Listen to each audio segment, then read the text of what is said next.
28% slab will become 18% for two-wheelers under 350cc.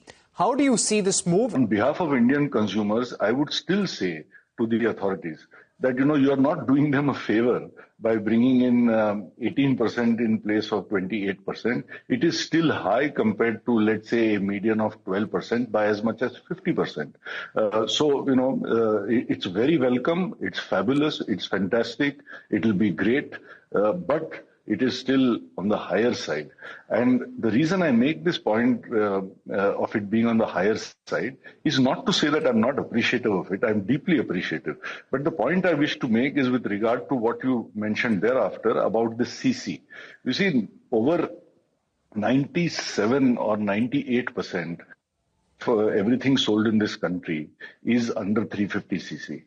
And I personally am of the view that when such policy changes are implemented, we always bemoan the fact that our policies are very complex, outdated, too much legacy, not contemporary, etc. My plea would be that now that we are changing something, please keep it simple. Why not just 18% for everything by excluding products that are above 350cc? We are excluding perhaps by volume the last 1% or 2%. I don't know the exact number. And what are we really achieving by doing that? However, there are two very real downsides to doing this because it creates two very big distortions. One is it creates a distortion in the product portfolio of companies. Wherever you draw the line, I have heard about 200cc, 250cc, 350cc, etc. Wherever you draw the line, you are in a way forcing manufacturers to realign their product portfolio. And the second is it creates a distortion in global alignment. See, we have been saying that in so many industries, India is too far low down the value chain. Even China has moved up so much, not to mention some other ASEAN countries.